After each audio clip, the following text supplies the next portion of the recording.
Turning over to the domestic economy, despite a continued decline in exports, South Korea's current account returns to a surplus on increased dividend payments from overseas. Our Lee Soo-jin tells more. South Korea's current account for March was in the black for the first time since December. Preliminary data released by the Bank of Korea on Wednesday shows that the country's current account logged a surplus of $270 million in March. The surplus was largely driven by the shrinking deficit in its goods and services balance as well as an increase in dividends income. The deficit in the goods balance narrowed to $1.1 billion in March from $1.2 billion the previous month, and the deficit in the service balance shrank to $1.9 billion from $2 billion over the same period.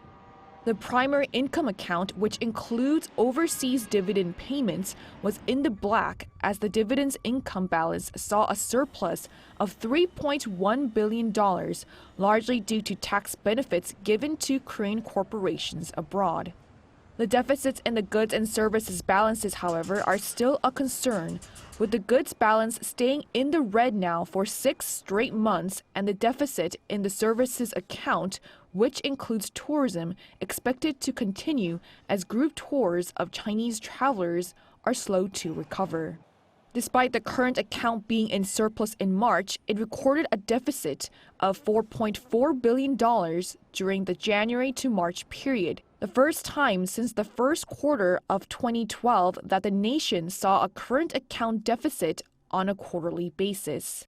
This comes as the nation's exports in March recorded an on-year decline for the 7th straight month. They were down nearly 13% compared to the previous year, largely due to sluggish global chip demand. Chips exports dropped 33%, hitting the country hard as semiconductors are its key export item. Meanwhile, exports to China also fell more than 33% and Southeast Asia more than 23%. Lee Soo-jin, 아리랑뉴스.